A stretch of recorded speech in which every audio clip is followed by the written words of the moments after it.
નમસ્કાર. ચાલો આજે આપણે જીવનના એકદમ ઊંડાણમાં ડૂબકી મારીએ અને એ માસ્ટર કોડને શોધી કાઢીએ જે દરેક જીવંત વસ્તુને બનાવે છે.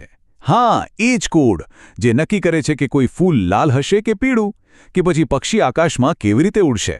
સવાલ એ છે કે આ કોડ આખરે છે શું અને એ આટલો બધો શક્તિશાળી કેમ છે? તો આ જ છે આપણો મોટો સવાલ.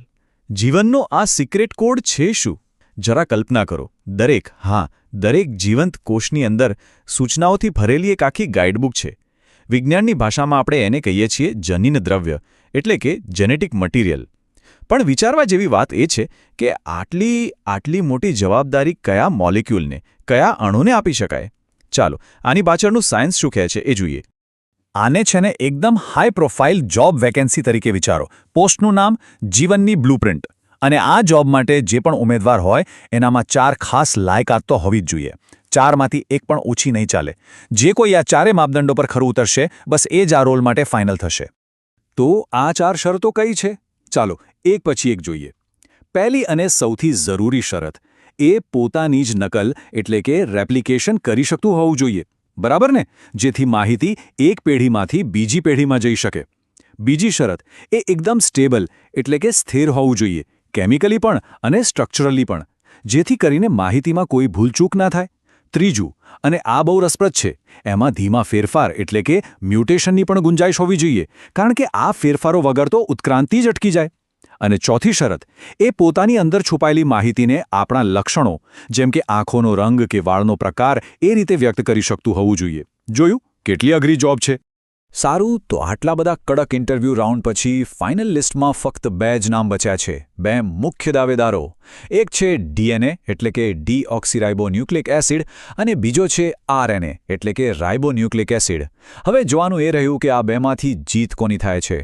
કોણ બને છે જીવનનો અસલી માસ્ટર કોડ? તો ચાલો, રિંગમાં આપણા 2 ફાઇનલિસ્ટ આવી ગયા છે. એક તરફ ડીએનએ અને બીજી તરફ આરએનએ. આમ તો બંને ન્યુક્લિક એસિડ જ છે અને બંનેમાં ઘણી બધી સમાનતાઓ પણ છે. પણ એક નાનકડો પણ બહુ જ મોટો તફાવત છે જે નક્કી કરશે કે વિજેતા કોણ બનશે. કારણ કે લાંબા ગાળા માટે જેનિનોની માહિતી સાચવવાનો તાજ તો કોઈ એકના જ માથે જશે. અને હવે ફાઇનલ શોડાઉન, નિર્ણાયક કસોટી.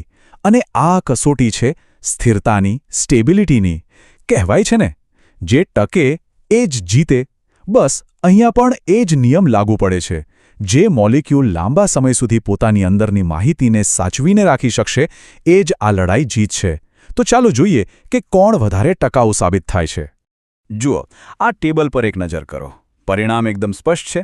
સ્ટેબિલિટીના મામલે ડીએનએ સ્પષ્ટપણે આગળ છે. પણ સવાલ એ છે કે આવું કેમ? આનો જવાબ આરએનએના કેમિકલ સ્ટ્રક્ચરમાં છુપાયેલો છે. આરએનએમાં એક એક્સ્ટ્રા 2' ગ્રુપ હોય છે. અને આ નાનકડો ગ્રુપ જ તેને વધારે રિએક્ટિવ એટલે કે પ્રતિક્રિયાશીલ બનાવી દે છે. આના લીધે આરએનએ પર બીજા કેમિકલ્સનો હુમલો બહુ જલ્દી થઈ શકે છે અને તૂટી પણ શકે છે. તો આ 2' ગ્રુપ છે શું? એને સરળ ભાષામાં આરએનએની કમજોર કડી સમજી લો. એક નાનકડો રાસાયણિક ભાગ જે એને સતત જોખમમાં રાખે છે, જેના કારણે એ સ્થિર નથી રહી શકતું અને સહેલાઈથી તૂટી જાય છે. હવે મજાની વાત એ છે કે ડીએનએમાં આ કમજોરી છે જ નહીં. અને બસ આ જ કારણ છે કે ડીએનએ લાંબા સમય સુધી માહિતી સાચવી રાખવા માટે પરફેક્ટ કેન્ડિડેટ છે. પણ વાત અહીં પૂરી નથી થતી. ડીએનએ પાસે હજી એક સિક્રેટ વેપન છે. એ છે થાઇમીન. આરએનએમાં યુરેસિલ નામનો બેઝ હોય છે, જ્યારે ડીએનએમાં હોય છે થાઇમીન. અને આ થાઇમીન ડીએનએને એક એક્સ્ટ્રા લેયરની પ્રોટેક્શન અને મજબૂતી આપે છે, જાણે કે કોઈએ બખ્તર પહેરી લીધું હોય. તો બસ આ 2 મોટા કારણો છે, એટલે કે 2' ગ્રુપની ગેરહાજરી અને થાઇમીનની હાજરી, જેના લીધે ડીએનએ આ રેસમાં ક્લિયર વિનર બને છે. તો ચાલો, અંતિમ ચુકાદો આવી ગયો છે. બધા પુરાવા ડીએનએની તરફેણમાં છે. પણ અહીંયા એક મજાની વાત છે. ભલે ડીએનએ સ્પર્ધા જીતી ગયું હોય, પણ આરએનએ હાર્યું નથી. કુદરતે બંનેને એમની ખૂબીઓના આધારે અલગ અલગ પણ એટલા જ મહત્વના કામ સોંપ્યા છે. આને કહેવાય પરફેક્ટ ટીમવર્ક. તો ડીએનએને કયું કામ મળ્યું? ડીએનએ બન્યું જીવનની માહિતીનું મુખ્ય આર્કાઇવ. એકદમ સુરક્ષિત, એકદમ સ્થિર. એની આ જબરદસ્ત સ્ટેબિલિટીના કારણે એ પેઢીઓ સુધી જેનેટિક માહિતીને જરા પણ ફેરફાર વગર સાચવી રાખે છે. એમ સમજો કે આ એક એવી તિજોરી છે જેમાં જીવનના બધા જ રહસ્યો સાચવીને મુકાયા છે. તો પછી આરએનએનું શું? આરએનએને મળ્યો છે એક ખૂબ જ કુશળ મેસેન્જરનો રોલ. એનું કામ છે ડીએનએના આર્કાઇવમાંથી જરૂરી સૂચનાઓ લેવાની અને એને કોષની ફેક્ટરી સુધી પહોંચાડવાની જ્યાં પ્રોટીન બને છે.